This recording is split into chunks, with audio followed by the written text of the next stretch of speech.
It's Monday, February 13th at 7:30. I'd like to call this regularly scheduled meeting of the Board of Finance, this special meeting of the Board of Finance to order. Just a reminder to the public, we moved our meeting that was regularly scheduled for February 14th tomorrow night to tonight to accommodate a few things, including the Board of Ed meeting tomorrow night, not just Valentine's Day. So we'll start off, as we always do, with public comment. Looks like all of our guests in the audience are here to speak about different issues that we have in front of us. So I don't see any public comment. Jen, did we get any emailed in? We did not. Okay. So we'll move on to the first item on the agenda. And just a reminder, everyone, this is a special meeting, so we can't necessarily change the agenda or add items. So the first item is to discuss and take action on an appropriation and bond authorization for the Noroton Heights Fire Department for a new engine in the amount of $825,415. So this is, as you guys recall, this is engine 23? Correct. Got it. Engine 23, which was discussed in connection with last year's sort of Board of Ed, budget season, but it wasn't sort of fully completed. They were still doing some design work, and it ultimately sort of got pushed. And it's now sort of ready to go in terms of prime time. And when looking at the fire trucks, given that we're, our inclination was to bond them, we've sort of taken the fire trucks out of the regular budget cycle, and we're now reviewing them sort of as they become available and when the departments are ready. So the chief and assistant chief are both here if you guys want to come up. I've passed along to you all a copy of the contract and a memo that the chief put together, as well as you should have all gotten an email with some specs and designs and so forth. And what you all have at your places, because the wrong DFD stuff was attached, you have the Noroton Heights funding request as well as the bond resolution for this year.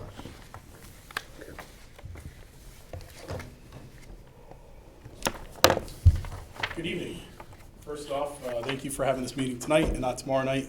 Saves me from getting in trouble, so appreciate that. My name is Zach McEwen. I'm the chief in Noroton Heights Fire Department. I've been in going into my third year as chief. With me tonight is Assistant Chief Justin Plank. As stated previously, we're here to discuss the replacement and bond authorization for engine 23. The amount of $825,415. In the contract, you'll have a slightly less number than that. The difference of that would be for tool mounting, and if I find my notes, it was also for a mobile radio. So we're including those two equipment pieces in there as well, which brings us to that 825 number. This truck last year responded to 7 building fires, as well as 2 additional cooking-related fires, chimney fires, road freight vehicle fires. This truck is a primary attack engine for the department and responds mutual aid in the town of Darien and other towns as requested. The current truck, as spec'd, will have an additional 150 gallons of water. That's something that we've been aiming towards, is having more water, especially with parts of our district not having fire hydrants. That gives us a little more leeway. You'll see that the truck is 34 years old. It's been in service with the Noroton Heights Fire Department for the past 17 years. And that's why we're coming to you today. Also noted was in the emergency study was that trucks over, this age should be getting replaced. So we kind of anticipated this replacement a while ago, and there's been a committee formed for over a year. Came back in August, started communicating with the town to get this started. The process had changed a little bit, since we did truck 20. So that's why we're here. Take any questions. I think, Scott, Zach, just by way of background, this was one of the trucks that we bought sort of semi-used, wasn't it? Correct. From the NYP. So this truck was used primarily by the FDNY at their chauffeur school, I believe is the correct terminology. One fact about this truck, this apparatus responded to 9/11 from it's called the ROC, that's the training school, responded and was utilized in the emergency response efforts at 9/11. We took ownership of it, I believe it's 2005, and went into service in '06. It served us very well. It was definitely cost effective at the time, but we anticipate major repairs, and those parts we can't get. Not that we can't get them, the people that repair fire trucks can no longer get these parts, and that's worrisome, and that's why we're here to get a appropriation for a new truck. You say the delivery date is January of '24, is that firm or? No. So with the volatility of how things are right now, I can't get an exact answer until basically the contract is signed. And even then, in the contract, there'll be some leeway for them on the manufacturing side. It's they can't get tires, they can't get handrails, they can't get certain things, and that's changing all the time. Provided some of that documentation to the chairman. I have other documents that show kind of what's going on in the current market that I'd be happy to share with you guys at a later time if requested. They're giving you an estimate of 430 days in the contract, but that's Correct. just, that can move without any So, yeah, implication exactly. to that. So the next step is to, if we get approved tonight, then we're gonna go to RTM. If we keep the approvals, we're basically in line to go back, make sure that contract is exactly correct, get that updated timeline before we sign anything or the town signs anything. We have to do our due diligence on the timeline. It's no sense in buying a truck from somebody if they turn around, it was initially 400 and something days and they say it's 800 out. So that's something that we have to take care of on our end. So, Zach, would you, for the benefit of the public, would you walk us through the timing of the payments? Because this one was different than Darien in terms of how it gets paid. Correct. Just give me 1 second.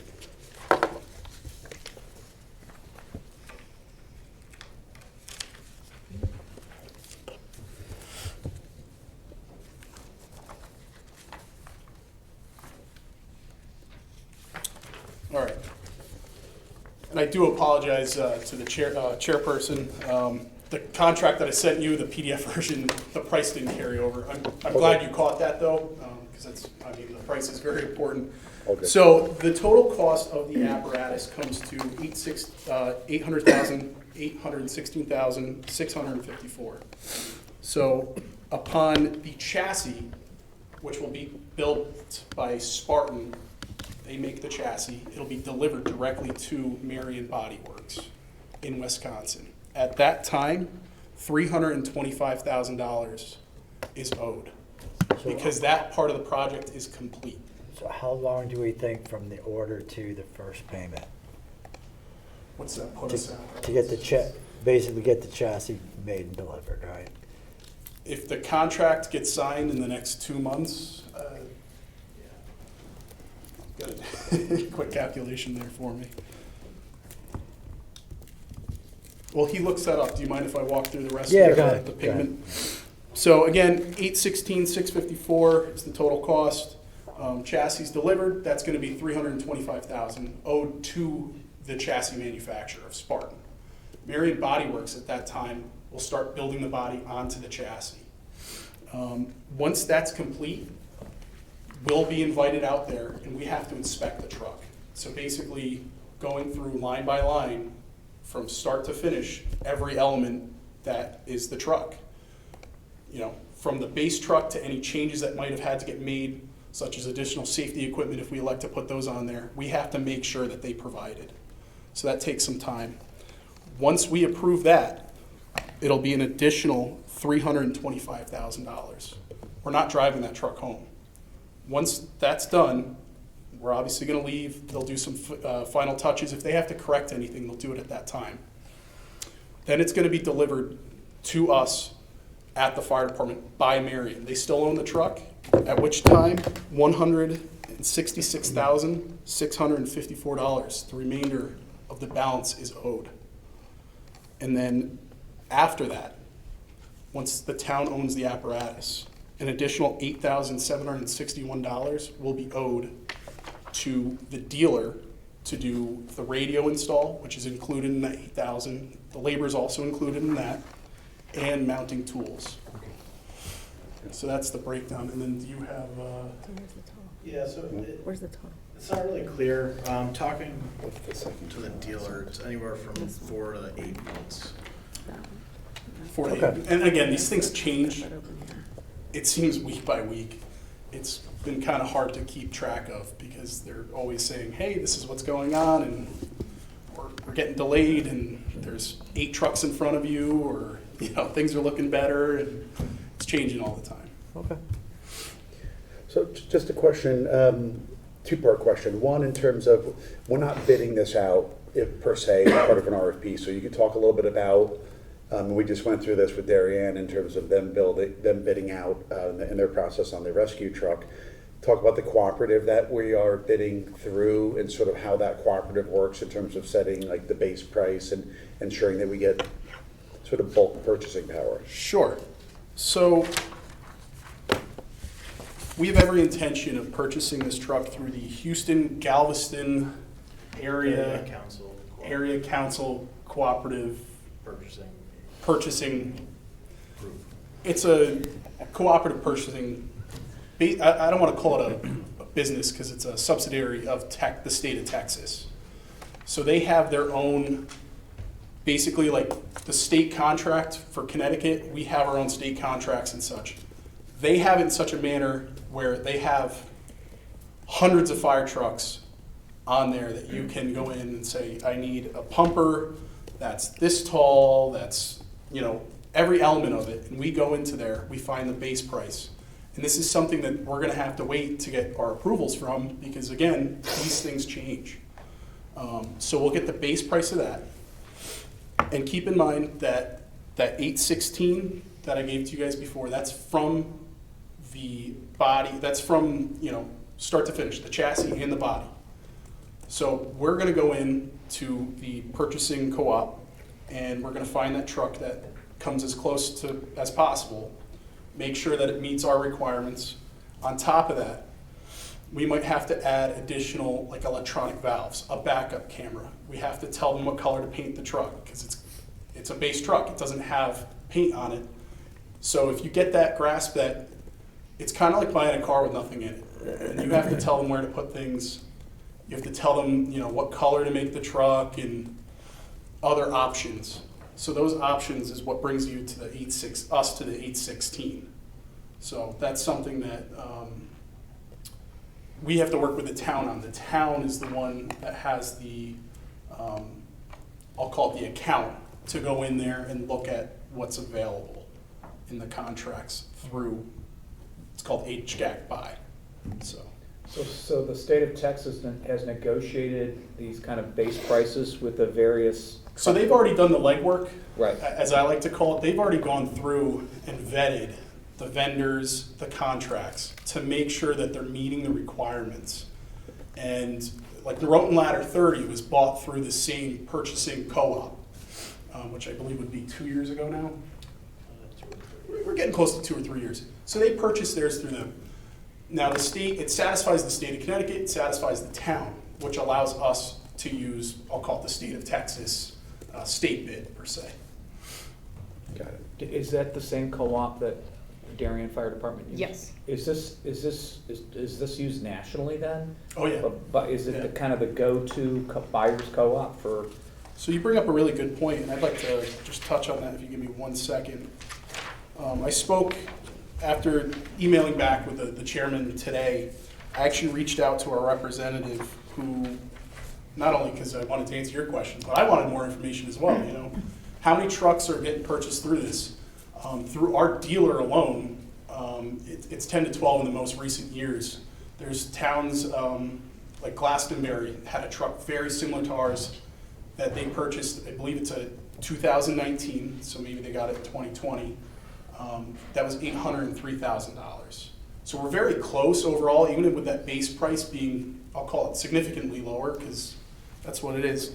But there are towns around us that have used it. We've used it in town, we're currently using it in town. I know that a Stanford pumper, one of the volunteer departments, used it as well, Glastonbury. I have a list somewhere in front of me if you want to give me 1 second, but yes, it's used So- nationally. So Chief, this co-op is not just for Marion No, equipment, no, because no. the one that Darian's using is for Seagrave, so Correct, the state of yeah. Texas has bid out Yeah, there's a or lot of different negotiated options. prices with many manufacturers. That's correct. Okay. So just, given that the chassis is manufactured by one company, shipped in, and then Marion kind of builds on top, how do things like the warranty work? If there's a problem versus, does Marion sort of warranty the entire truck? Great question. So we have a 100% bond that Marion will give us on the entire build, because at the end of the day, the town is cutting the check to Marion Body Works. They're passing that money for the chassis along to them. And if you have the I've got some warranty warranty. information, you want to come on up? Yeah. So I've got some info on the warranty. The engine, transmission, the axles are all 5-year warranty. Really no questions asked. We go through the dealer if we have any issues. The paint is a 10-year warranty, and then the frame of the truck is actually a lifetime warranty. It's a hot dip galvanized steel, so there, you never see a rotted out guardrail. So the same materials used to do that. But yeah, it's the warranty process is pretty simple. We have Spartan Marions already, and we really haven't had a whole lot of warranty issues, knock on wood. We're hoping for the same. Thank you. Yeah, just so I can record all this accurately, I've got 4 different numbers. What number are we actually appropriating tonight? 825, 415. Okay, so that's correct. So the 816 is, Just, I'll call it the chassis and the body of the truck. And then the remainder from there is that 8,700, was it 61? Was just for a mobile radio and to mount our tools that we already have. We're going to reuse the same tools. and what's gonna happen to the old truck? That's a really good question. Typically in the past, we've traded them into the dealer. One thing that's proposed is to scrap the truck, which we got a price on recently, and I want to say it was only, yeah, it's $1,750. That's Is it. what the whole thing's worth? And I'll tell you, there's probably a collector that's willing to pay you exactly that, just so you don't It was scrap the truck. funded, I mean, on 9/11, like, is there any way to incorporate that in some kind of memorial or something for our kids or? That's a great idea. That's something that we have to look into, especially if you wanted to keep it local. Otherwise, I could see if one of the fire museums would be willing to take it. That would have to be an agreement facilitated through the town. We don't own the truck, so I can't make plans for it, you know. We're the caretaker of the apparatus. Nothing can be done until the new truck comes, so we have. Oh, either way, yeah, we need it in Yeah. service, yeah. Zach, how's it performing at 33 years old? It's a lot better than a car that's that age, I can tell you Yeah, that. I'm just We stunned that have- it's that old. So, I just want to talk about the maintenance that these trucks go through. They go through a weekly maintenance by the lieutenant that's responsible for that rig weekly. That includes fluids, belts. They get underneath it, they're looking at, the brake components. Is it leaking anything? They go pretty much top to bottom, front to back with the whole truck. That's weekly. And then part of that, they write things up, I hear an ear leak, and our in-house mechanic takes care of a lot of little things, which saves us money in not only the long run with, preventative maintenance is great. Our in-house mechanic can do quite a bit. It's got some bumps and bruises overall, Right. but it starts, it stops. But one of the concerns that we recently had it out for some work, it needed a new radiator. It's not good if your truck that's pumping on hours on end at a fire overheats. So that truck got a new radiator this past year. It's 2023, sorry. It took me a second. So that truck got a new radiator, and I basically asked the dealer, can you just give me a ballpark? Is this truck gonna last me how many years? And I got a letter back from him, not a phone call, which is never a good thing from a dealership. And it basically outlined that you need X, Y, and Z, and they're not available. So if you want to go, actually, Yeah. Justin's a mechanic by trade. We're both firemen, but he's also a diesel mechanic, so I'll let him go over the mechanical stuff. Yeah, so I mean, all in all, for a 34-year-old truck now, It runs good. Unfortunately, you know, it's gonna need front brakes in the next probably 2 years. Those parts aren't available. You know, we had to have the radiator rebuilt. We weren't able to get a new radiator.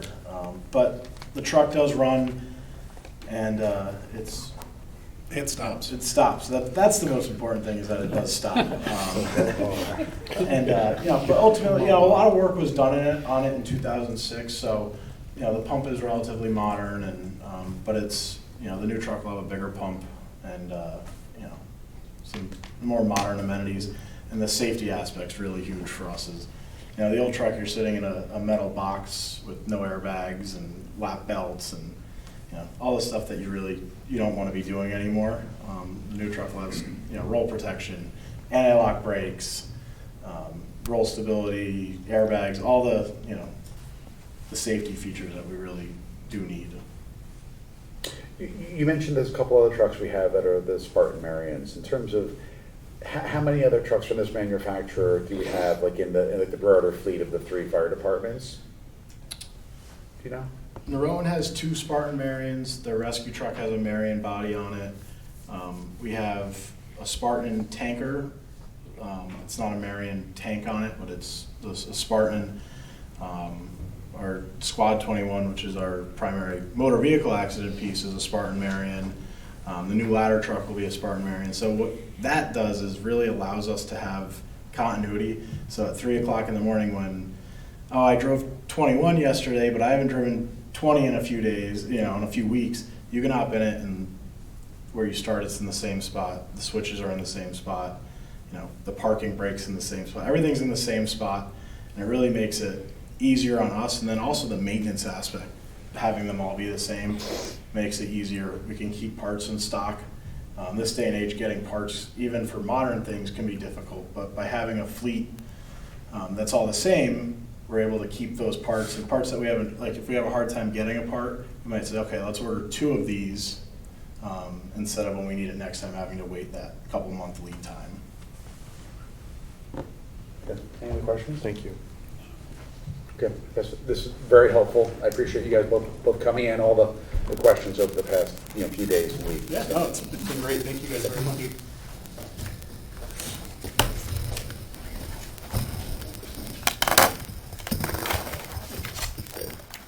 So, any other discussion points here?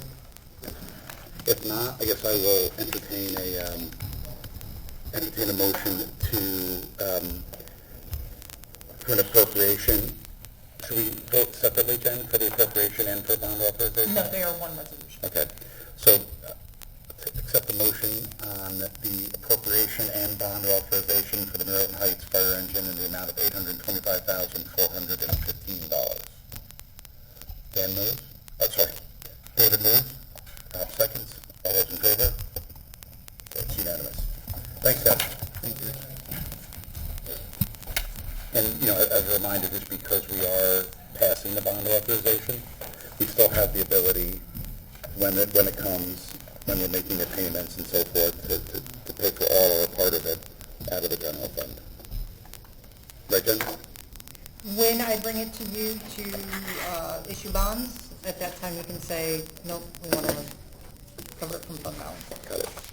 Okay, the next item on the agenda is to discuss and take action on an appropriation request for the DHS track in the amount of $355,960.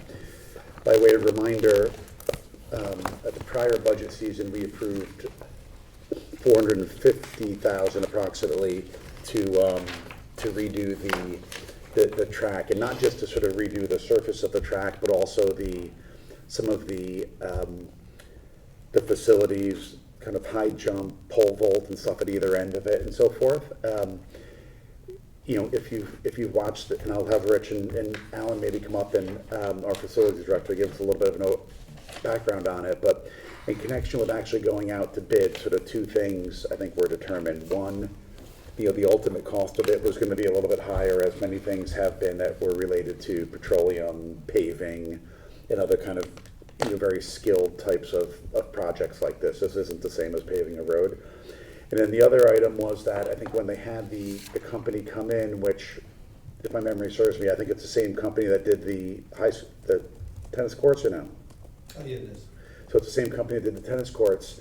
When they looked at the track, they looked at some of the sort of the curbing around the stadium, and looked at sort of the infrastructure of the track, sort of how it works, whether it's pervious or impervious, and part of the design was changed in connection with that. So what this is really an increase in the authorization from $450 to just over $800,000. And what you'll see is, so when we passed this, although it was only $450,000 last year, we did pass a bond resolution, so we'd have the ability to bond for it. And so as part of this discussion here, not only are we looking to appropriate the additional 365, but to increase or to amend the existing bond authorization. So maybe, That's a good summary right there. Thank you very much. that'd be great if you'd just give us a little bit of background and correct anything that I said that was No, that was completely wrong. That was a great introduction. For those who don't know me, Kevin Monrette, Facilities Director.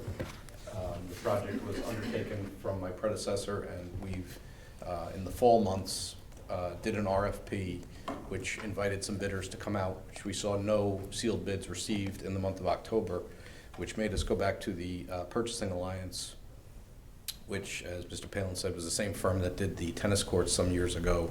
So the price increase is in line with what we're seeing with the industry standards for tracks and paving projects. But at our board meeting on January 24th, there was some interest not to go with the base bid, but to actually go with an improved system, which is a longer lasting, impervious surface that also helps the athletes in their performance and mitigates injuries. Yeah. So maybe I listened to your meeting, there's a little bit of discussion about whether this was going to be, I guess, sort of a sandwich type setup, or impervious or impervious, and Right. certain types are, I guess, better or not better Sure. for like the Northeast and freezing and water. Correct. So the base bid was what the industry calls a BSS 100 system, which is pretty entry level for most tracks in the Northeast. The sandwich system is technically referred to as BSS 300, which is a substantially better product, longer lasting, durable, et cetera. And it does, this project for the increase does rectify some of that concrete curbing issue that we noticed on the interior of the track where it meets the synthetic turf. Is there a warranty offered by the company? I believe there is. I was reviewing the materials, but it isn't expressly written on the contract, so we would have to get them to put that on there. But yes, I believe there is. Any idea how much longer this new model should last than the base model that was initially spec'd? Correct. The BSS 300 is said to give you an additional 5 years of longevity to the surface. And the surface that's there now was put in place when the school was built, which was Right. 2004. Yeah. So that initial surface is an acrylic, which they don't even manufacture anymore, and it already had received one top coat Yep. and a repair patch coat one summer ago. So we're almost on our third iteration. It's due for a full replacement. Can you talk a little bit about timing, just given the intensity of the use of all of our fields in town, particularly the high school? Correct. Like, when do you expect to start, stop?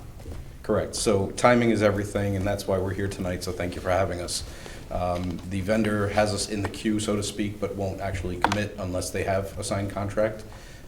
They do have availability on their schedule to get us started once the spring sports cease right after graduation. And if we do get the commitment sooner rather than later, they can assure us the project will wrap up before football starts in the second or third week of August. Price, so recognizing that there were no sealed bids and you had to kind of proactively go out, how have we assured ourselves that we're getting, competitive pricing? Sure, it's a very good question. So other neighboring towns are in the same boat we are. I believe Norwalk is listed in the memo as an example. They saw prices come in at almost, within a few $1,000s of our own for a very similar project. Do you know whether they went through a sealed bid process and then had to reach out, or? I believe they used the consortium bidding, but I'm going to look to Mr. Rudel. So they bid out and they got one bid from what I was told. They're using a company called Classic Turf. So they had a budget a little higher than ours. I think it was around $550, $560. And theirs came in about $820, so a few $1,000s more than us. Can you talk a little bit about the consortium bidding, how that works for And whether that's the same as the fire truck? Yeah, it's actually very similar to the gentleman that just presented, where it's a consortium bid, and us being members of the consortium can partake in it. Neighboring towns have also used it. New Canaan recently did their track using this process. So there's about 8,000 communities nationwide that use this cooperative. It's primarily geared towards K-12 systems, colleges and universities. So Cape and Island that we're recommending. They did New Canaan, as Kevin mentioned. They did Yale University's track. They're really a prominent firm to do these type of projects. Okay. And our experience with them on the high school, on They the were tennis great. courts? They were great. Okay, in terms of follow-up and everything? Yeah. Okay.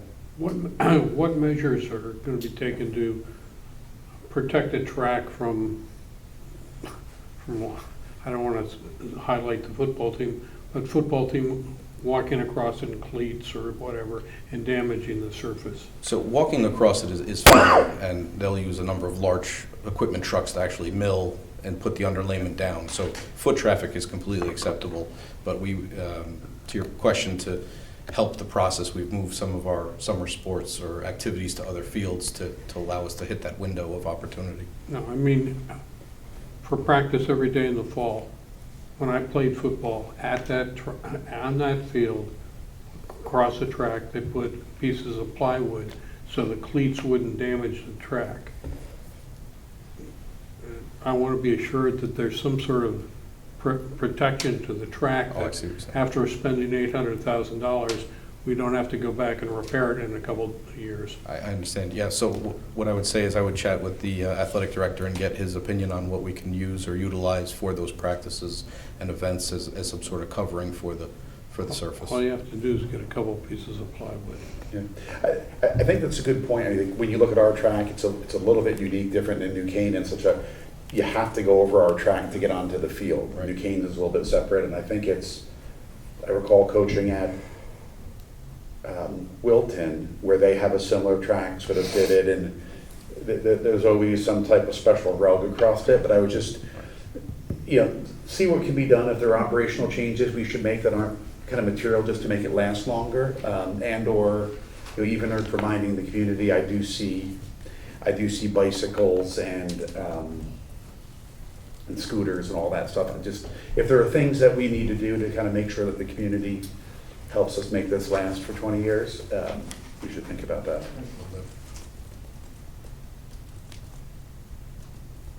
So, any other questions? Can you circle back on the warranty when we, I'm not gonna hold us up for that, but I'd definitely would like to know what kind of warranty that they're offering along with this.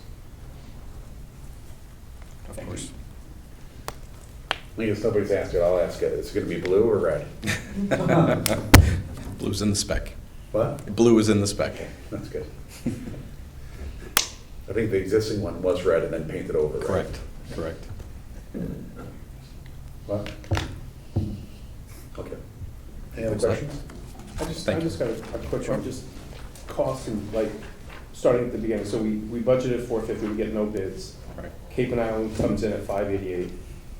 So obviously 138 over that. And then we kind of look at it again, the surface deteriorates, the asphalt prices go up, and then we want to add 5 more years, and that's what adds that next layer of, it looks like 227, which gets us to 816. Does that sound about right? Yes, so when we solicited Cape and Island to provide the pricing through the consortium bid, they did the sandwich system as an add alternate just to show the price increase. We brought it to our board.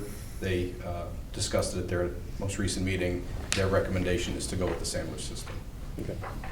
Thanks. Yeah, but the price per year of longevity of the track is about the same. And in terms of the actual price, is this price firm, or once we say done, will they come back and adjust it for any changes, or this basically, if we move quickly here and the RTM follows up? Correct. If we move quickly, the price is the price, and we'll have a new track by the middle of August. Okay. And just to clarify, this isn't being funded out of our capital reserve, this is being funded through the bond resolution. That is your choice. You have a bond resolution in the packet if you choose to amend the bond resolution, but it is your choice what you want to use as a funding source. And then, just to clarify, just while we're on that, It's about 510,000 in the capital reserve at the moment. yeah, that's kind of what I was going at. 510,000 prior to this. 509,606 to BO out of capital reserve. Right, So that would take it down to 140 or so. correct. Yeah, it's a 365, right? And I think I had asked Jen to put a incremental bond, an amended bond resolution in here, because I think if you look at taking 500,000 and taking another 350 out of that, at least my opinion is we should think about bringing that reserve down to only 150 with the number of different capital projects we have percolating around, 3 school modifications, finishing up another school, there's just a lot of small things taking place all 18 months after we sort of swept out, if you will, a lot of the smaller capital reserves that existed, at least throughout the Board of Selectmen budget. So that's, We had originally agreed to fund this through bonding, correct? So this Yeah. would just be consistent, Yes. just a large amount.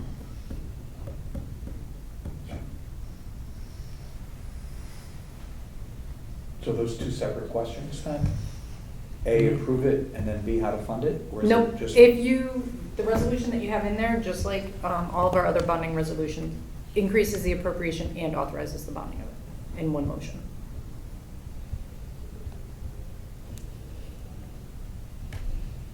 okay.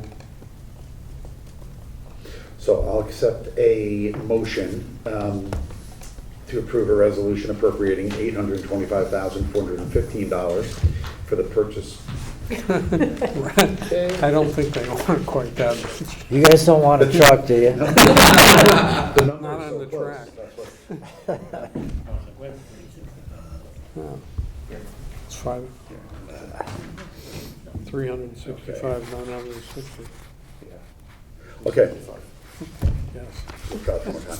Resolution, I'll accept a motion to approve a resolution to increase an appropriation for the Darien High School track and jump areas project from $451,110 to $817,970, and authorizing the issuance of bonds and notes to finance the appropriation in the amount of $817,970.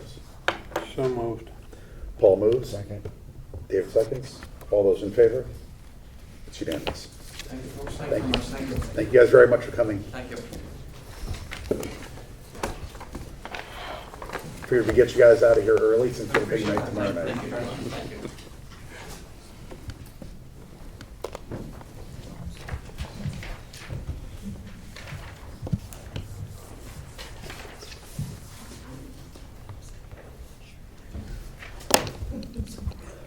Okay. Number 3 on the agenda is to discuss and take action on an appropriation of a donation for the Weed Beach Trail bid package in the amount of $25,000. Our Parks and Rec Director is here. Pam, do you want to come up and give us a little bit of background here? Good evening. So we, the Darien Foundation had caught wind that we had put together a working group for the Weed Beach Meadow and Trail project. And we're starting to discuss how we could be more mindful of this project and how we could bring that cost down from 1.9 million to $1 million. And the Darien Foundation wanted us to come and present because they had once been very involved with wanting to partner with that project. So we did, Lori Bohr and I did go and present in early January, and they excitedly and generously approved a grant for up to $350,000 for that project. However, that project didn't move forward in the budget, so they graciously and generously offered to expedite a bid package for $25,000 so that we could at least get our arms wrapped around a good, solid cost or quote to make sure that we're within that million or less. So that's what that's all about. Okay. And this was all to take place on effectively the property we bought The Short Lane property. Short Lane property that we bought, I think, going on 6 years ago now. Maybe longer, because I've been here almost Okay. 8, and it was the first thing that I was asked to work with the Weed Beach Committee that was formed. So I want to say it's more like 12 or 13 years now. And we still have not done anything with that property, other than our guys clearing it out. And they cleared it out enough that people are actually renting it. And we have some musical productions down there with the art center and some family picnics there, because there's really no grassy area there other than the picnic area on the opposite side. That's really kind of more in the woods. So, you know, many people like to be able to have some sort, and we have trails in there as well. So on this side of town, similar to like Highland, where people are enjoying that walking trail, it'd be really nice to get people off, out of the road, out of the parking lot, teaching their kids how to ride their bikes on these nice paved trails. Currently, we have some nonprofit events that take place in the parking lot because there's not room to have that sort of event anywhere else but in the parking lot. So that'd be really nice to be able to clean that area out, clean the invasives out, add in some short walking trails. It will expand the beach. It will be filling in the wetlands that EPC has already approved when we were starting this project back in 2019 and trying to get the ball rolling. So it really would make such a huge difference, and I think it would be such a big benefit to the residents to have this open space. And so how much more beachfront space did this property give us? In terms of acreage, I can't answer that. I'd have to come back to that. But if you are to go down there now and you follow the paved road that goes to DJST, the Darien Junior Sailing League, that would be all filled in that wetland. And the beach, there's a crumbling old rock wall that would be removed. And with that fill and the additional sand, it would increase the beachfront right there. And they would put some protective dunes, since we have had some issues with storms eroding the beach there, where our guys have to go back in and fill it all in. So in that area where the kayak racks are right now has been eroding with certain storms as well. So this would take care of that problem as well. And this property goes from the water all the way To the sewer. east, if you will, all the way up to the road, basically the main road Yes. when you come in. Mm-hmm. Yep. And it's now sort of fenced off, if you guys have seen it. There's a little bit of like, I guess, an overgrown all sort of overgrown. driveway that sort of goes in there, but this is. Mhm. This And is it's part of the filled with property, I think, we bought invasives. for like $1.8 million or so. And at this present time, you know, during the winter, when you're standing in the area that the guys have groomed to the best of their ability, it's waterfront, you know, water view. But come summertime, all the weeds grow up, so you really can't see. It's not an ideal water view to that site. So Pam, this is a gift for the bid package. I'm not really familiar with that lingo. What is the bid package? What's included? In All the that? construction documents So- that a vendor would need to understand exactly what type of design we want to go for with the All right, project. so you guys already have the design. Well, they'll finalize the construction drawings effectively. Exactly. So they'll be ready. All in one packet so that So it's, they'll be ready to go out to bid. you got it. Yeah, got And it. how long would that take, do you think? About a month. And we'd like to be able to extend Weston and Sampson's agreement, since they're the ones that have been working on this design, and we have a current agreement with them. So with that, so you go out to bid, you get the bid, you have the cost, you have the design, you have up to grant from the foundation, and you go back to the Board of Selectmen for Exactly. authorization and move forward. And presentation, Yeah, of course. share the design, yes, Yeah. before anything happens. This at this point it will expedite the project in the sense that we would have had to wait till July 1st or later if we waited for all the approvals to go through and we kept it in the budget. So Pam, taking that into consideration, given that it's extremely gracious of them, I think, to contribute the $25,000 to sort of design and get it all ready for it to be put out to bid. Right. What's the potential timing? Is this something that could be done? When would this start? In the most ideal? In a perfect world. So, you know, I've been thinking about that timeline. So to go through these approvals, have the bid package get put together, go out to bid, if we were to use the springtime, it's potentially we'd be able to get the approval of RTM, all the boards, up to RTM in June before they go on summer break, and then get those final numbers for the summer. And of course, then have to go through approvals of the town with the entire project and see if we can gain some support there to move ahead. The Darien Foundation is very much aware that this donation doesn't mean that that's a given. And it could be tethered, I'm sorry. Yeah, it we're could be- simply want to get numbers. Right. And it could be tethered to the budget process, or it could be proposed independent of the budget process. Or how do you think about it? We're Is that hoping right? that it would be proposed independently. Independent of the budget Yes, process. because it didn't So it move doesn't have forward to like now. conform to the town. And wait a whole nother Yeah. year and a half. Yeah, okay.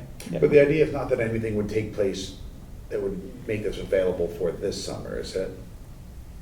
Like, is there?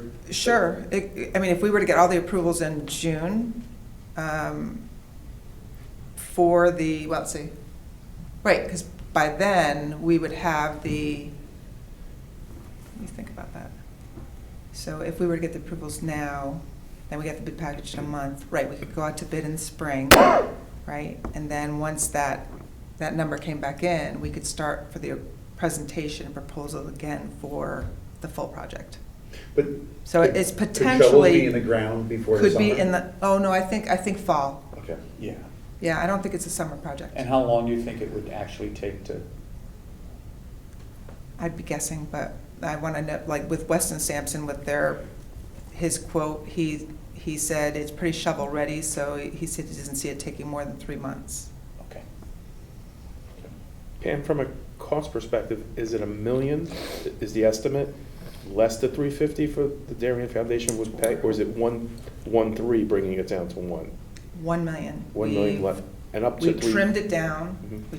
We've taken away this complete circular pathway around the entire property Mhm. and just focused on that land that the town bought over 10 years ago.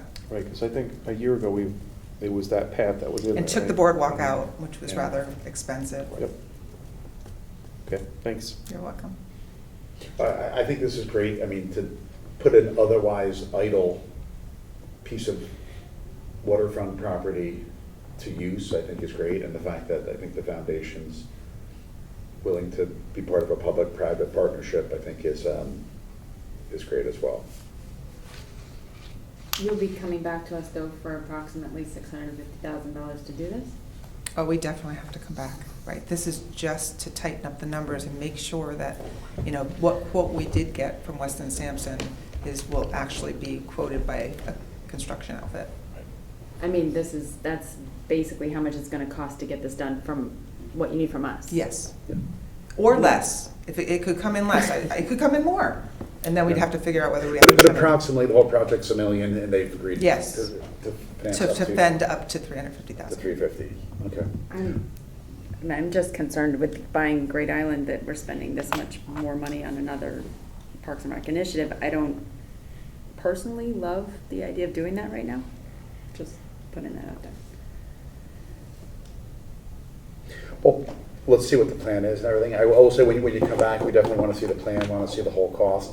I would also just ask you to think about what, if any, are the incremental operating expenses that would come along with that? Is this something that we need to mow that we're not already mowing? Is this Right, plowing? and we other- have had those discussions, because obviously there's been Yeah. other questions about that, but our park crew is just an extension of the property. They're already over there. They don't seed that area right now, and they don't spend a lot of time mowing that area.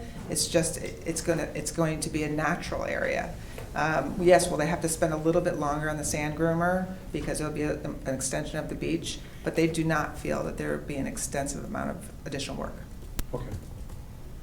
Well, if you come back, just if you could Yeah, be ready summarize for some of that. that for us, what Sure. additional expenses are or are not, and even, I guess, in the same on the revenue side, if you think there's any change to usership or anything Yes, we would associated with have- this, or rental yes. for parties and so forth. Mhm. It'd be good to see some data on maybe what you said, when people in the community do rent this for a party, do Mhm. they pay a fee or? Yes, Okay. yes, it depends on how large of a group party they're having, is that how we base our fees. But, you know, right now, even with the kayaks, racks that we've just built, another additional one now for Weed Beach too, we're bringing in, that will lead to additional $33,000 that we'll bring in every summer just for the racks. That is offsetting maintenance, which is pretty phenomenal. That has nothing to do with even rentals of the property. So we've been pretty creative over the years. We're getting some concession money, we're getting kayak money, we're getting kayak rental service, there as well, plus the parties and the paddle hut rentals. So we're doing pretty good with offsetting.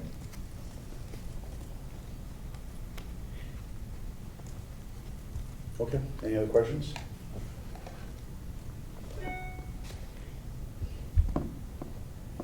Okay, well, I will accept the motion to accept a $20,000 donation for the, $25,000 donation for the, for the design bid package for this work to be done, Your motion is to appropriate the 25,000. and an appropriation of that amount. So we don't have to accept. You the do not donation? accept the donation, you only do the appropriation Okay. part. Well, then, to accept to make an appropriation of $25,000 for this bid package. Moved. Second. Dan? Rob seconds, all those in favor? Thanks, Ben. Thank you. So, you're up again, Pam. Okay. Next item is discuss and take action on appropriation of a donation for the Cherry Lawn Gazebo in the amount of $20,000. Yes. So a few years back, I was introduced to the Dortleman family who grew up here in Darien. I believe that their mother still lives here. And their father passed away in 2020. And as I understand it, he was a father, friend, coach, athlete, and spent a lot of time at Cherry Lawn Park teaching his own kids as well as the others' kids in the neighborhood to skate. And so when they came looking for some way or some idea of how they could do something in their father's name, I quickly suggested the gazebo. And they loved the idea. And originally we were looking to do a new gazebo, but our Parks and Rec Committee of the RTM and the Parks and Rec Commission felt very strongly that they'd rather see it restored. So the Dortleman family has agreed to give $20,000 toward the restoration. So we've been holding on a little bit now because we had $15,000. We redid the roof, which looks lovely. Then we had to go out to bid to get the rest of the body of the gazebo bid on, and crossing our fingers that we'd have enough money in total. That came back at $17,500. We had one bidder. And therefore, we know now that we have additional money for the Dortleman's donation to cover the $17,500, as well as the additional funds to put a beautiful plaque on the gazebo. And our guys will go ahead and paint the gazebo, probably a little after summertime, and then it should be complete. So the gazebo will be fully restored as a result of this donation, and Yes. and the And prior our work guys. done, and the town's work, this donation, and the prior work on the roof. Yes. Are we seeing greater activity up there since everything was cut back and so forth? Oh, gosh, yes. Yeah, it's a extremely busy, active park. So much so that we find ourselves in our office really questioning which permits to approve and which ones not to, because of the activity. Everything from the we have 25, we have probably 75 parking spaces. We have 65 garden plots. So for instance, in the spring, when the gardens open up, right, we have baseball and soccer and pickleball and tennis and playground and gardens. The nature center. It is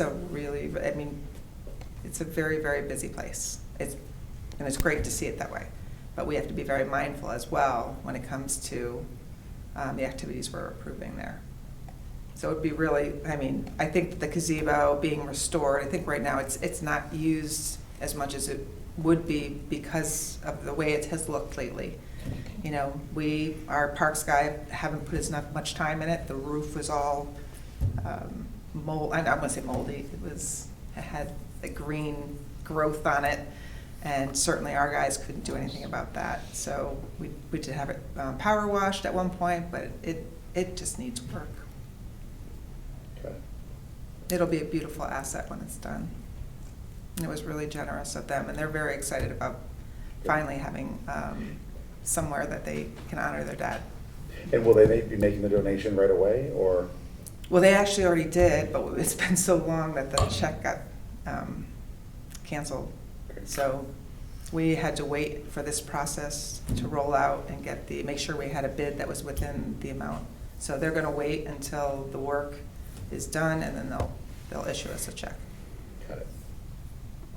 Jen, I guess technically, since we're appropriating the funds, we're appropriating it not contingent upon receipt of a Correct. donation, we're just approving it absolutely. Correct. But full expectation that the donation will be coming in to match it, right? Yes. Okay. Yep. Any other questions? It's really lovely. It's really nice. It is. It's nice approving lots of things that all involve and include donations. And we've had our handful of How do you feel about generosity. fire trucks? Would you like me to get behind it? We See what I could can put a do about beautiful it? plaque right on it. Oh, yeah. Obviously, our chiefs are not doing as good a job as you are It's gonna fundraising. have to say my name. Yeah. Yeah. Okay, so I'll accept a motion on the appropriation of a donation for the Cherry Lawn Gazebo in the amount of $20,000. Taylor moves. David seconds. All those in favor? Unanimous. Thanks very much, everybody. Thank Thanks, you. Dan. Happy Valentine's Day. Okay. So the next item is to discuss and take action on an appropriation payment of a heart and hypertension claim of $142,714. You want to, Susan is here. our HR director? Yes. Hello, I'm Susan Marksdale, the new HR director. Or, I don't know how long I can say new. It's been 6 months, so I'm still new. So yes, unfortunately, what I'm going to ask for does not have any donation associated with it. But it is an appropriation that we need to cover a heart and hypertension settlement claim that we had to pay out this year. The claim was for $142,714. And it was, as I mentioned, for a heart and hypertension claim from an injury back in 2016. And it's something that should have been starting to get paid out in 2019. It would have been paid weekly or bi-weekly in this person's paycheck. But there was, I'm not really sure what the delay was, but there were a couple of different doctors that got involved, and they had to eventually settle on a rating for this person. And after that, they came up with the settlement amount. So that's. I'm sure there are questions that you have that I'm not answering. Does anybody have any questions on how that is calculated or what it involves? Yeah, is it, just out of curiosity, is the settlement amount based on actual medical costs that the claimant incurred? What they or do is this is some? It's like a workers' comp. It's actually administered by the Workers' Comp Commission, but it's not a workers' comp claim. It's similar to it. It's a kind of a carve-out of the workers' comp law. So it is actually based on the person's salary. They take the salary he was making at the time, take a certain percentage of that, and then they do a rating on the body part, in this case the heart, that the person is disabled, and they have a whole calculation that determines how much the person will get based on the rating of the injury or disablement and the amount of money they were making at the time. And if the claim was from 2016, is based on their salary in 2016? It is based on their salary in 2016, and actually this person, the Workers' Comp Commission, they also have a maximum amount of money that you can get for any particular disability. And this person's getting that maximum. He makes a lot more than that would have been if they went strictly by the percent of his salary. And that max is also the max from 2016, not the current max. And you said that it should have been started to be paid out in 2019 in their salary. Is this just a one-time lump sum, that's Yes. it? So there won't be ongoing payment into his Until there's a full salary? and final settlement, I can't say yes to that. This is the settlement that is here now for the body part as he's leaving. I don't really know if in the future he can come back later and say it got worse, and, you know, usually you try to kind of settle these in a full and final settlement, which is not what this is. And just so you know, we have since, we have a workers' comp group that does workers' comp insurance for us, but you can't get insurance for heart and hypertension. But what we can do and what we have contracted to do is have our workers' comp insurance company be our third-party administrator from now on for heart and hypertension, so that we'll have somebody that knows, you know, this stuff in and out, being, you know, managing this for us from now on, making sure that the claims are viable, being the ones to get all the medical information, go to all the hearings, you know, all of that kind of stuff, which until this time the town's been doing on their own. And so hopefully in the future this kind of thing wouldn't happen as far as it being a lump sum. Hopefully it would be something that would be acted on sooner, so that it could have been being done over the last couple of years like it should have been. And you mentioned this is not a, what was the language you used, full and final or something like that? Yeah, I'm not a lawyer, but there's, yeah, this is a settlement agreement for the current rating on this person's disability. It doesn't mean that he can't come back later and say things have gotten worse. So it's the recommendation of the people that we are now having handle these things that we start looking at wrapping things up when people leave the town, you know, taking all their workers' comp claims, including heart and hyper, and trying to get them all into a full and final settlement, so that there can't be any future, you know. So this is not a full and final, but this is part of what is a very, very small minority of officers that started working in the early 90s. Correct. You can't when even, the laws were different in terms of how the mechanics of sort of adjudicating or awarding these claims were determined. yes, so if you're somebody, you have to, it's strictly for fire and police officers hired before July 1st of 1996.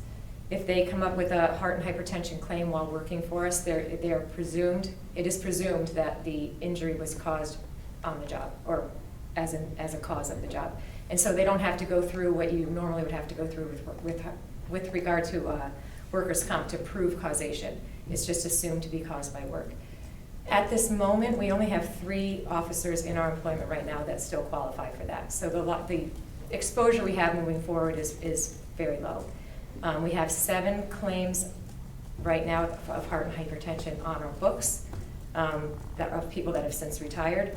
And then we've got the 3 people that are still employed who have not claimed anything, but if they wanted to, they would meet the eligibility as far as the hire date is concerned. And So the 3 does not include this individual? Does not, this So person there's is 3 in retired. addition to this individual? 3 current employees. 3 yes. current employees that are pre-96? And then you said there were 7 retired that could bring an action? 7 that have claimed heart and hype already. So they're on our books that haven't claimed heart and hype. So And they're pre-96 as well? yes, you have to be pre-96 to have a heart and hype. So we have 1 claim, or no, we have 1 settlement, 7 claims Mhm. in addition to this settlement? 6 in addition to this. He's 6 one in of the addition. 7. It doesn't mean that all 6 of them are ever going to turn into this kind of a settlement. A lot of times it's just medical, you know, you might have to pay prescriptions or something like that, which you would have to do anyway, whether it was heart and hype or whether it was workers' comp. So I think this is a really big one. This is a large amount of money. And is that tethered to years of service plus the compensation plus the amount of impairment? It's strictly based on the amount of money that person was making in the year that they filed the claim and the impairment rating that they had. And I'm sorry, maybe you said this earlier. Who adjudicates the Workers' the comp impairment? commission. Oh, well, workers' comp commission. Well, they have doctors that do RMEs, and then the agreement goes through the workers' comp commission. They I'm would sorry, have- you said RMEs? Medical evaluation, I forget what the R stands Okay, for. all right. A It's medical an independent evaluation. medical evaluation, Okay, but I thank forget you. it's an R. So he had actually 2 different doctors give him a rating, one in 2018 and then one in 2019. I think there was probably a lot of back and forth. It takes a long time sometimes because one doctor might say this much and another doctor might give a lot. So they came to a settlement to take an average between those 2 ratings, which is where the 27.5% rating came from. So, Susan, as I understand these right here, that what makes these heart and hypertension claims different from other general workers' compensation claims are that because of the date of hire, of the individual sort of employee partner, they don't need to prove that the heart and hypertension claim Yeah. was a result of their No causal. on-duty Mhm. operations. That's exactly Versus right. after that, Yes, anybody who has a heart issue who was hired after that date has to prove cause, just like any other. And that would actually go through workers' comp.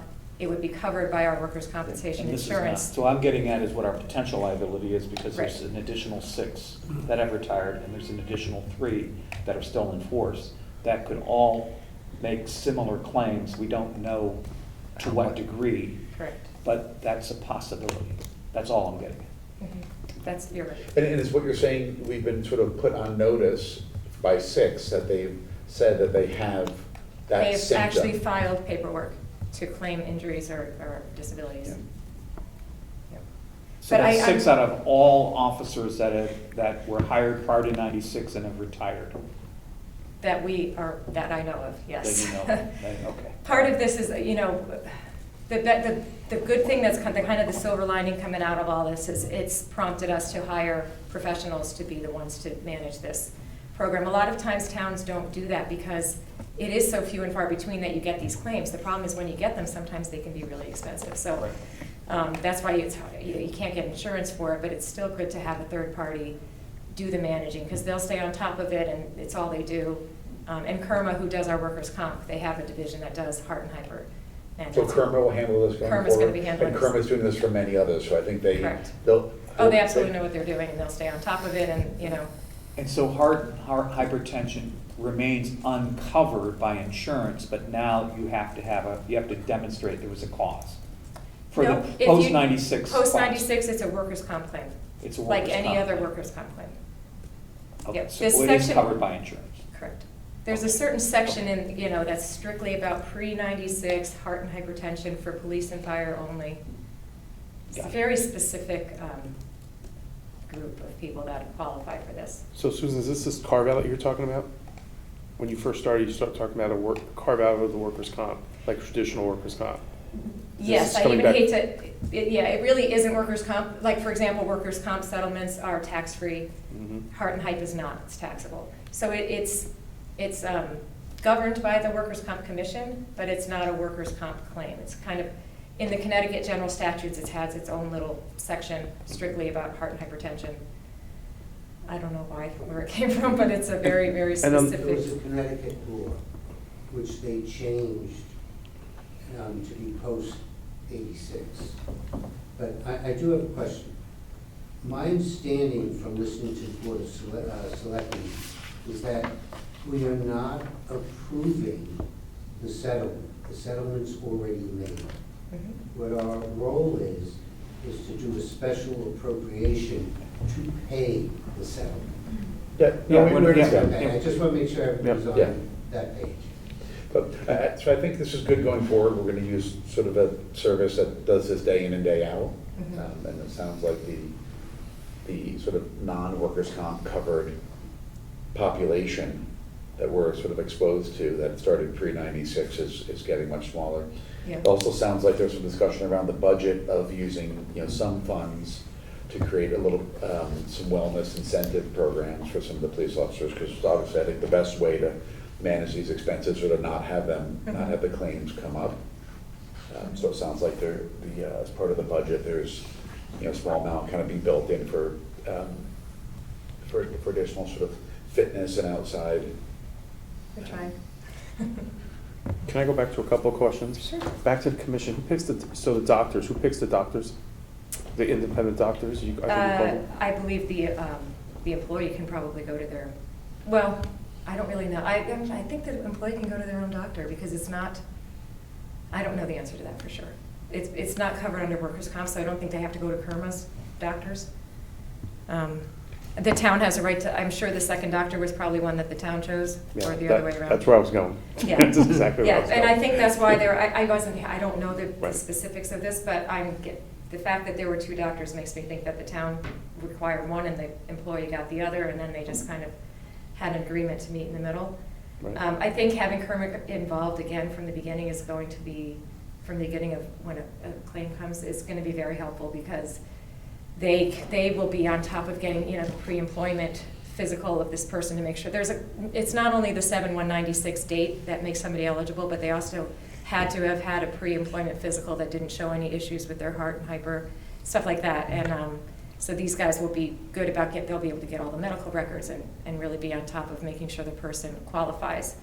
And then there are caps that have to be met as far as like that, I told you there was a cap on how much the person can get, even though this person made a lot more than that. So they know all of those details, and it's just going to be somebody that knows exactly how to just work on this. When they're so few and far between, it's hard for towns to really have a good handle on it, I think. And just a quick thing, because I kind of forgot this, is the contributions to workers' comp both employee and employer? Are we both contributing into? No, No, we just pay for workers. we pay a workers' We pay- comp premium, So we do?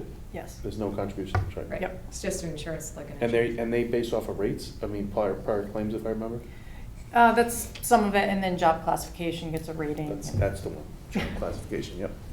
Okay, thank you. You're welcome. Any other questions? Okay, thank you. Thank you.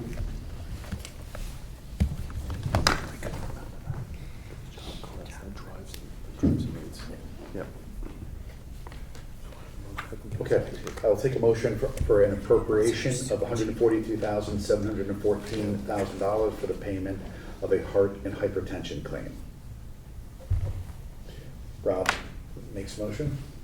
Paul seconds. All those in favor? Unanimous. Thank you. Thanks. So the next penultimate item here is to discuss conducting an audit RFP and extending the contract that we currently have with CLA. So CLA, we did an RFP in 2020, and they were our only respondent at that time. We've had them for 3 years now. Prior to that, I think we had done 5 years. We had 2 separate partners. Before that, we decided to go out for an RFP. We've had a third partner now for 3 years, and we are kind of at that decision point of, do we want to stay with them? Do we want to do an RFP? Do we want to stay with them but change partners? So I'm just looking for your guidance, because if we want to do an RFP, we have to get started on that. I kind of love to see I don't want to dump a whole lot of more work on you, but can we do an RFP? Always kind of curious where rates are going. We can, absolutely. And just because we conduct an RFP, if we don't get anybody, we can just stay with CLA. Which is what happened in 2020, right? And it is Right. difficult for us to get firms to come down here. One of our requirements is that they're a Connecticut firm. Prior experience that I had, we had a national firm that had a New York office working on our Connecticut engagement, and they knew nothing. Connecticut, very different state requirements than New York. So we want to make sure that we have a Connecticut team, but because of where we're located, it's difficult to get Connecticut firms and Connecticut teams to bid. We used them sort of twice in a row, if you will. We did have a change in the lead partner, right? Yep, this is I think we've been with them for 8 years, if not 9, and we've had 3 partners. By our choice, we've asked them we've to rotated. change the partner. Who's the lead partner right now? Who's the lead partner? Nicoletta McTeague. Oh, And the other thing too with them is they used to be, I'm drawing a blank on what their name was. But CLA just recently acquired yeah. them. Bloom Shapiro. Yes, thank you. When CLA acquired them 2 years ago, we've done 2 audits with them as CLA, and that even changed their auditing process, just because CLA had some different requirements. Yeah, some of the middle tier accounting firms are getting gobbled up. Yes. The one I was using got gobbled up by Markham. And the only reason back to the RFP, the only reason, I'm kind of curious where rates are going, just in terms of fees. There was a really interesting article in the Journal about 6 to 8 weeks ago, talked about where all the accountants have gone. Mm-hmm. And there's just leaving the industry. There is an absolute from shortage. top to bottom, like starting kids that are like 2 years in, they usually kind of go into a different management role, they leave public, that's not happening. They're just going completely out, so that's the only reason why I'd like to, if it's not a huge amount of work. No, we have kind of a generic template that we Yeah, share that we amongst share. all the That's towns, right. insert name here. So it's not a huge lift to put that out. I mean, we've been happy with them, and I think, certainly their involvement with the Board of Ed, I don't think there's been any complaints from their side, right? No, and I think they do a good job walking the line between staying completely independent and removed, but still offering us guidance when we need it. Thanks, Jen. Do we have to vote on that? Nope, Thanks, I Jim. will just carry out your wishes. Thank you. I got a feeling we might get back 0 bids again. Entirely possible. Next item is to discuss the budget assignments. I passed around a sort of color-coded sheet that shows what our last year's budget assignments were and what this year's were. Couple sort of notable changes. On the Board of Education side, there were 4 of us, with the understanding that four of us can't have an actual meeting, but 4 of us can all focus on that part of the budget. The 4 of us that were lead, but we were all effectively responsible for it, just given that it's 75%, it's 100 and, 14, 15, 16 million dollars, depending on where they sort of shake out there. So I broke it up actually between operating and capital, and chose to put all 7 of us on there, 3 sort of taking the lead focus on capital, and 4 taking the lead focus on operating. But I really think it's incumbent on us all to make sure we have a good understanding of that budget, the trends, sort of what's happening. So take a look at, we don't need to decide like on the wire tonight and so forth, but that middle column in the page, the fiscal year 2024 Board of Finance members, just look at how I assigned those. You'll see I made some changes, okay? But where you don't see changes or generally changes that were made last year, and it was like, if you look at under sort of the Board of Selectmen, like community and land use and general government and so forth, we had made those changes last year and added sort of one new partner on, and I tried to, as you're thinking about what you may like or not like about this, I try to also keep sort of one person consistent and then add, and then switch another. So why don't you just get back to me, emails, thoughts on those, and then what I'll do is I will lock those down with a great spreadsheet that Jack Davis put together in terms of choreographing all of the RTM's involvement, and we'll line up with the partners that they have there. And just to be clear, these are last year's dates. They're labeled as Correct, last year's yes. dates. Those They are are just last year's dates, because some of them actually Mm-hmm. literally overlap. Like the March 16th is a okay. And so I don't know if I caught this. So Jack, you guys have your RTM assignments lined up for this? Yeah, Already? I asked them to Jim Yeah. earlier. Thank I you. think there's maybe one committee where you might have a couple others, you said, but Yeah, we'll, Mac is still going out to, Mac Patrick, Yep. still going out to public health and safety. Right now, he's assigned to all of them, but that covers a wide area, as you know, with the fire, the police. Those used to be yours, if I recall. And, Still got the police. And then human services and seniors. So there may be additional people to be added to those teams, but otherwise, we're pretty solid. Great. And we do have some of the same people, but we lost some people again this year. Right. So, Yeah, Mac joined us for the police assessments. I yeah, remember yeah. that. Thank you. we've had no change from last year, so. The same folks. Same seven happy faces. And I so. think we have the same team, basically Barry and Jenny and Patty and Adele on Park and Rec. So if you guys have at least one or two who did it, that's a team that works very well. And I don't remember how we did it last year, but can you get us those email addresses? I remember at least All one of was them are struggling. easy enough to go on Gov. Everybody's name shows up with the exception of Max. So you shouldn't have any problem getting their email. If you want to write an email, I think we have Yeah, but if not, if once I get your guys' assignment, I'll do what I've done in the past, which just put everybody's name down and say, you guys are on, have fun. And they're all using their Gov email addresses. No, No. they all use an email address, but with the exception again of Mac, the non-gov accounts are still coming up on the Outlook, Okay. so.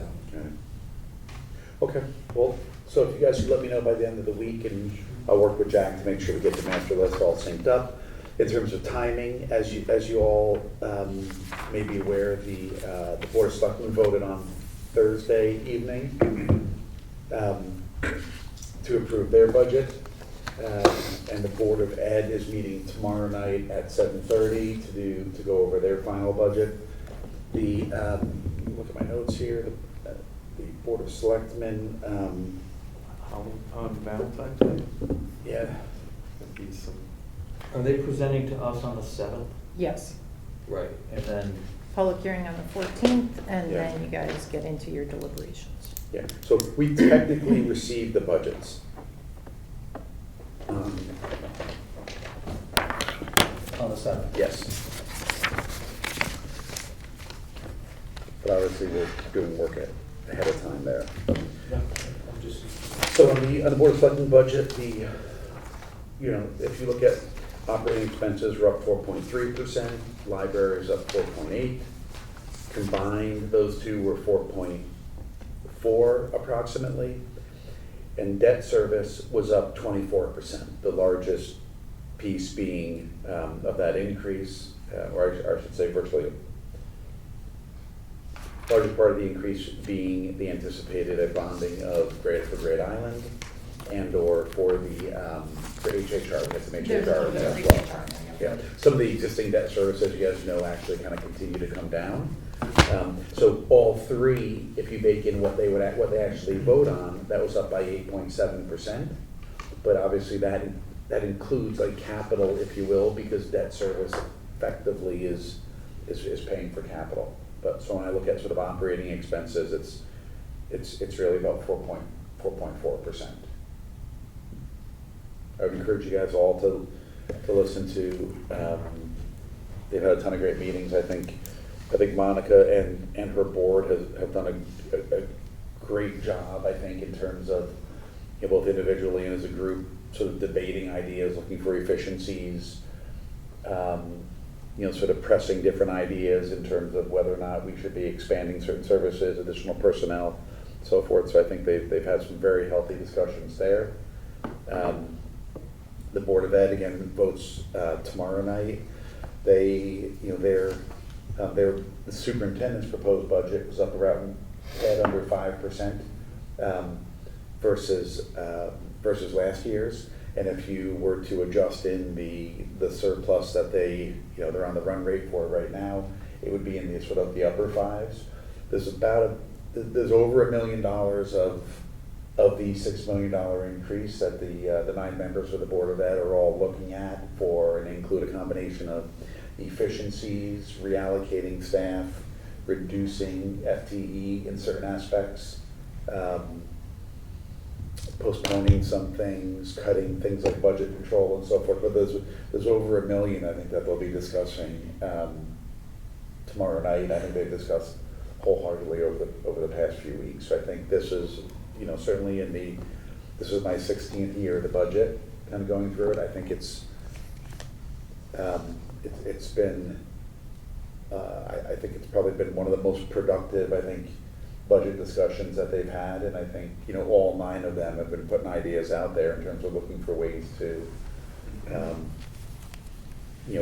continue to deliver great education and, with less money and looking for efficiency, so. As part of the town process, I don't remember ever having a conversation about what our anticipated surplus would be on the town side We do that as part of the fund balance review. toward the end of the process. Yep. But similar to the Board of Education, it'd be helpful to have an estimate, knowing, so what you just said is, it's 4.9 over the budget, but it's 5.6 if you Look at the actual. look at the actual and back, I'd like to do apples to apples with the town. And so if we have an anticipated surplus on the town, it might be 4.6 or whatever the number was, budget to budget, but it might be something north of that on an actual. So, Yeah, we Agreed. can move the time when we give you the projection, we can move that up. thank you. And I think. And I know it's just a projection, so, yep, I know. I think it- With assumptions. I think if you look at the trend in terms of year over year, some of the biggest fluctuations that have created the surpluses have been staffing levels. Mhm. I think both primarily in the police budget, I think we were south about 4 on It's- average yeah, during that year. It's hovered around 4 off and on for the last several years. Yeah. Well, I also think that last year revenue was way in excess of Yeah. budget, and that contributed a lot to the surplus. Yes. So.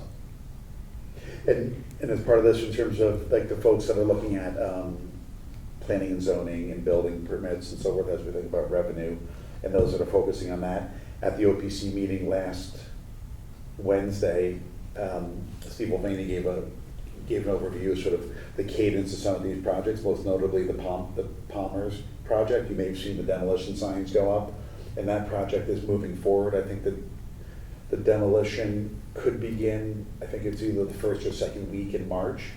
And in terms of pulling those permits, which are sort of big dollar permits, we should make sure we sort of sync up with the latest and greatest in terms of, I think now that they're moving forward, it's easier to predict when they'll pull different permits.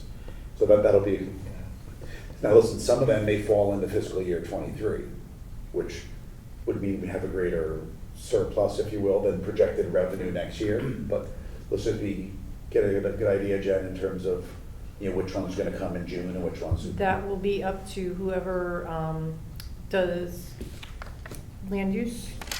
We will discuss that. Well, not to jump ahead, but in the financial report, it looked like the building permits from the development project Are ahead of what we expect. are ahead of what we expect. Yep. Yes. And Jen, the spreadsheet that you had on the screen for the Board of Selectmen's meeting when they voted to approve, Mhm. is that available somewhere? Yeah, I can send that out. That'd be great. And, If, on the land use, I might also add that there's anticipated increases in planning and zoning fees built into the fiscal year '24 budget that Jeremy is working on now. And were we going to take a look at the way that we calculate the projected tax collection rate this year?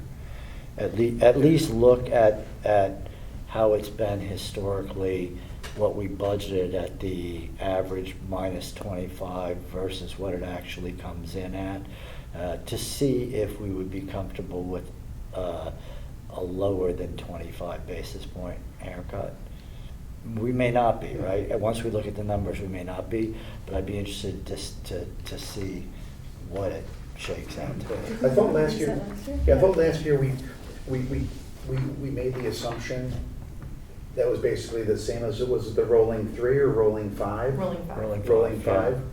But we should look at like sort of where the trends are. I mean, My gut's sort of feeling like this is a tough, for many reasons, this is a tough year percentage-wise budget. Maybe not in terms of mill rate effect once we figure out what the assessments come out to be. But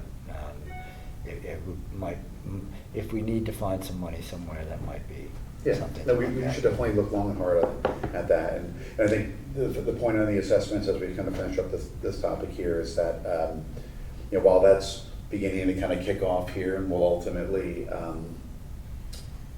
be locked in later this year, that won't actually, those new valuations won't apply to the grand list that we use in April.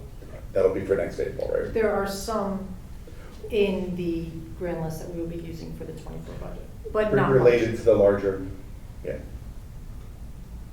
Just back to David's point, because I think it was a good point. I thought we did take away 25 basis points. Am I wrong? Yeah. Oh, we did? We Okay. did 25 last year. Yeah. I'm just I would like to look to see how much How that- could, how that how, tends how, to- how yeah. has that been over time? How volatile has it been? That kind of thing, to Yeah. see if we are comfortable that there's any extra cushion there, or not, right? I mean, Yep, it's a good without having exercise. seen any numbers, I don't know. Yep. Yeah, I mean, one of the topics we've been looking at, the Board of Selectmen have looked at, we told the Board of Ed to look at, and we should continue to look at, is reducing surpluses that are in the budget. We reduced, as you know, we cut the Board of Finance contingency in half.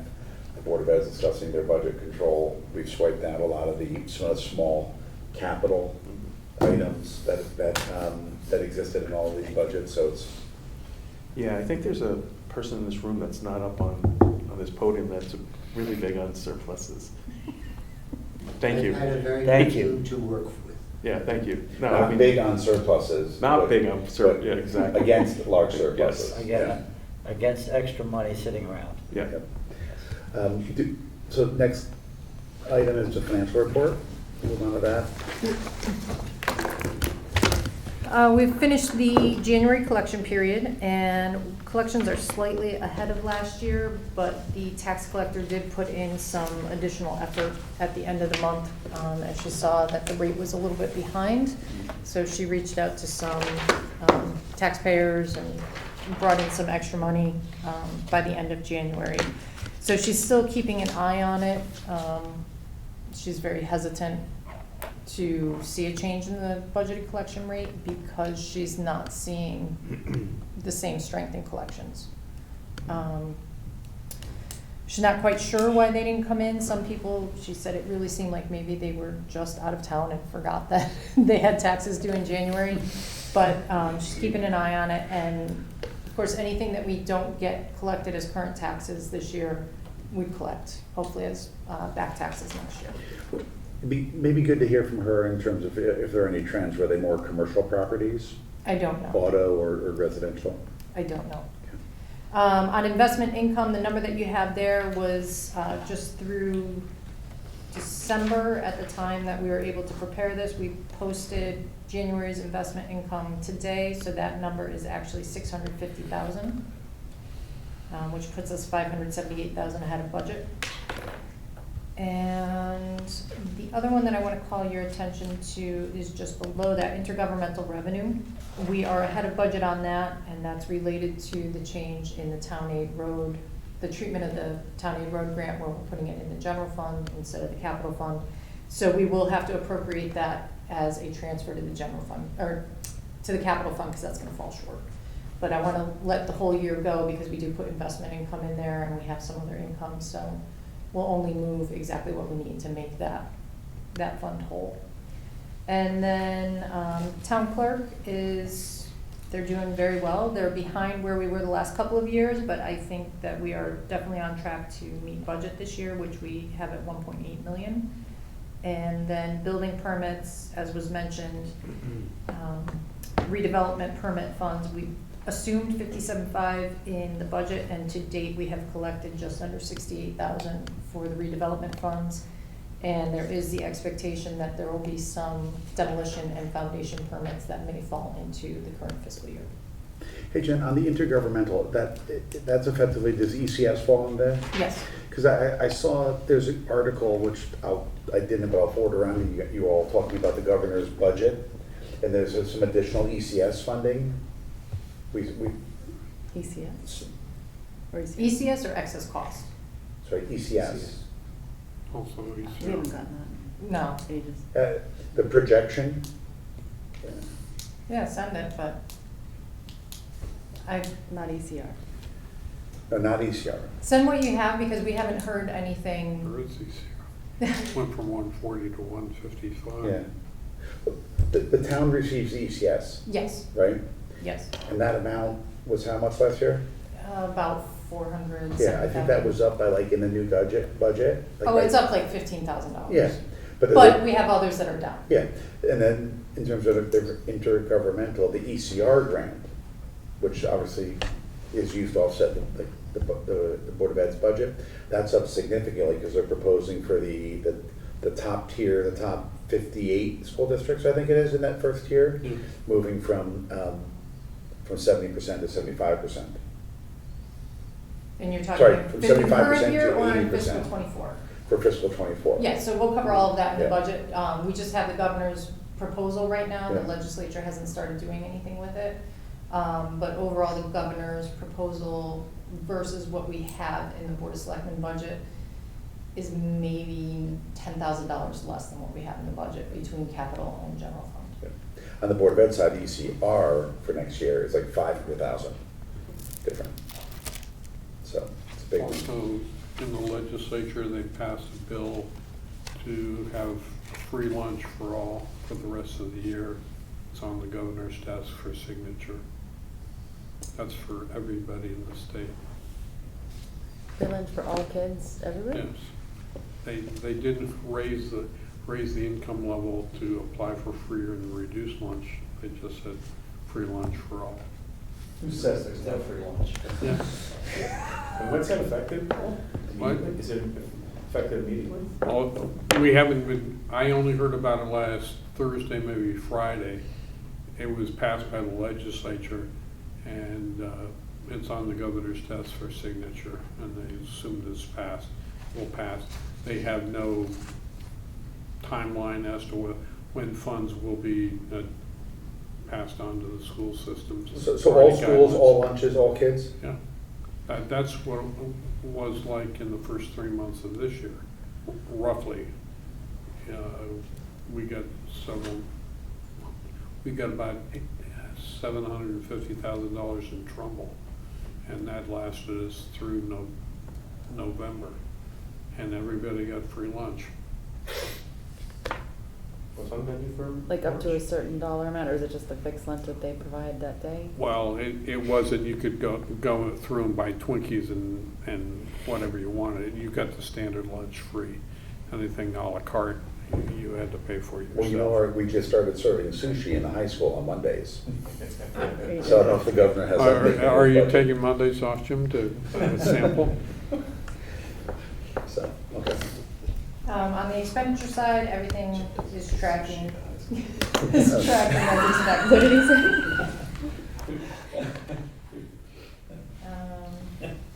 The rest of the report is pretty standard. State revenues are coming in as expected. On page 5, you have your contingency balances. Sewer, parking, and the recreation fund on pages 6, 7, and 8. We're keeping an eye on the parking fund. Revenues are coming back a bit. We are seeing people trying to skirt the laws and the rules and park where they're not supposed to be because there's demand there. So that is actually a good sign for us, but we are continuing to monitor that. It's the daily parking and the tickets that have been down, yeah.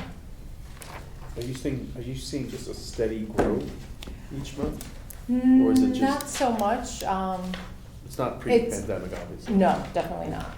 But it's up above last year. But the pay stations, we're not seeing that growth, but we are seeing people trying to avoid using them. So there's probably more enforcement action that will start up. And then bonded projects, we're still waiting to hear about the final timing for Great Island, but on my to-do list is to take a look at what we're coming up to a deadline for bonding based on when our first expenditure was. And if we don't have Great Island resolved in a timely fashion, we'll have to do a standalone bond issue for those. I'd like to do them all together just to keep issuance costs down, but if the timing doesn't work, we'll have to do a small standalone one. When do you think the latest is we have to do that?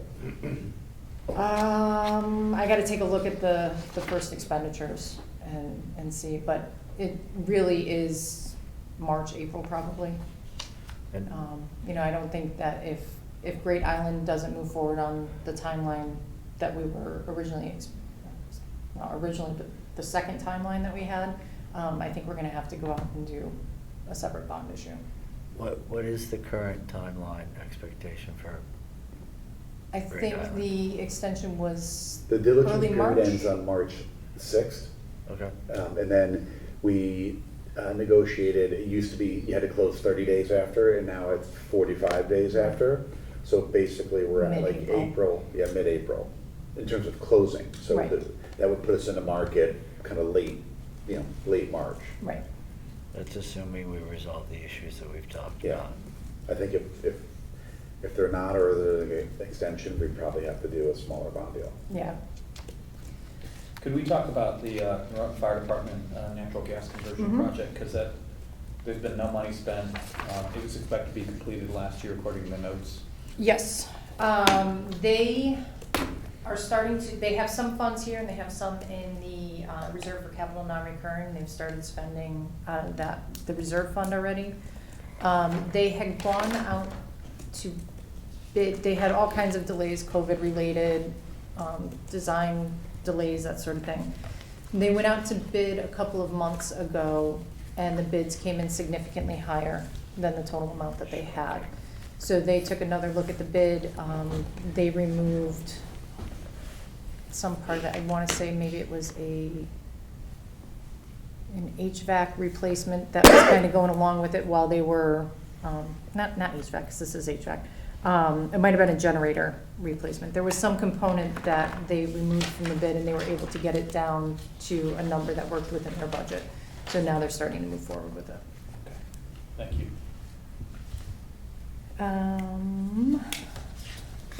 There was nothing else that I had on bonding projects. And then your final pages are the ARPA grants. We're coming up to our next reporting period. And that will be end of March, beginning of April, if I recall. We'll report on what we've spent so far, but one thing that we are seeing is as either quotes are coming in or as projects and purchases are wrapping up, we have some overs and unders that we need to clean up. So Kate and I are discussing a reallocation process that'll either mirror our transfer process or for larger items, go all the way through all three boards for large reallocations. But we are gonna have some ongoing cleanup as things wrap up. Jen, on the parking fund and on the sewer fund,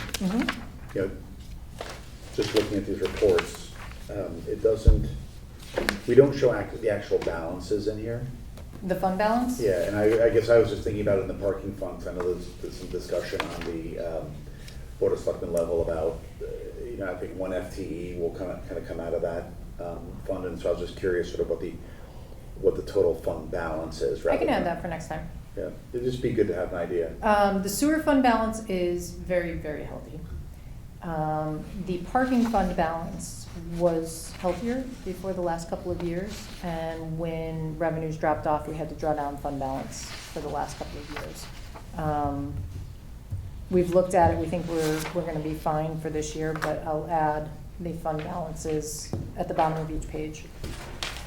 And Jen, remind me, for the parking fund, all revenues we collect related to that property, whether it's inside the station, parking permits, whatever, go into that fund? Yes, certain And then we lots. can only draw on that fund to deal with maintenance or operations of Those state lots and the stations, Yeah, yes. because technically we lease those for $1 or whatever, right, from?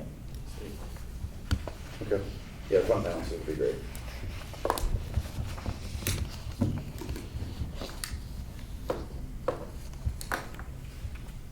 Yep, next item, approval of minutes, review and approve the minutes of January 12th. Any comments? Love it. Accept the motion to approve the minutes of our regular meeting on January 12th, 2023. Dave moves, Rob seconds, all those in favor?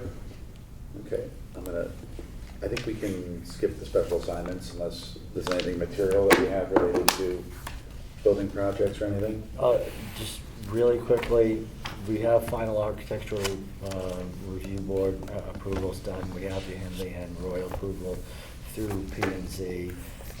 P&Z is supposed to vote on homes tomorrow night.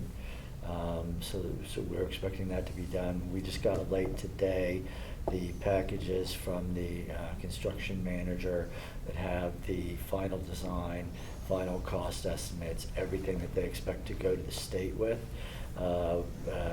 We vote on that Wednesday night, And then there's a series of meetings with the state. When the state approves it, then at that point, we can go out to bid. And I'm not sure exactly what that target date is right now, but it shouldn't be long thereafter, because we want to start construction this summer, so. That's great. Okay, nothing on chairman's report.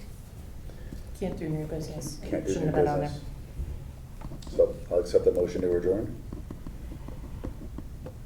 Paul moves, Kate seconds. All those in favor? We're adjourned. Thanks.